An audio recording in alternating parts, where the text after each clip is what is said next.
د ویترو د مونځ طریقه کله چې مونږ د ماسخوتن 4 رکعاته فرض د هغې نه پس 2 رکعاته سنتو کو نو دې نه پس بیا 3 رکعاته پاتې کیږي چې هغې ته ویتر واجب ویلی شي. په دغه ویترو کې په اخرني رکعت کې مونږ اللهم ان یعنی دعای قنوت وایو. دا به څنګه وایو؟ ګورئ د ویترو د مونځ طریقه دا ده چې کله تاسو سنت او فرض وکړل اخره کې 3 رکعاته ویتر به تاسو داسې کوئ چې اولنی رکعت به هم ډک وکړئ یعنی صورت به پکې ووایئ.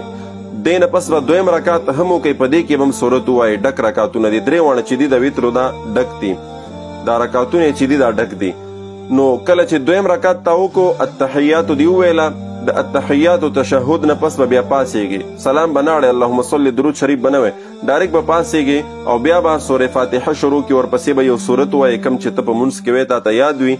د صورت نه پس به بیا تکبیر وکړي الله اکبر او هغې نه پس به اللهم ان شروع کړي تر بالکفار ملحقه پورې. د هغې نه پس به بیا رکوع ته لاړ شي او 3م رکعت بیا به دغه رنګې تشهد او درود پاک او دعا دا به ووایې. د هغې نه پس به سلام واړئ نو ستا د ویترو مونځ چې دی دا به ادا شي.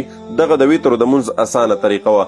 بیا چې کومو ملګرو ته دعای قنوت اللهم ان نه ده یاده نو انشاءالله مونږ سره اوسیږئ.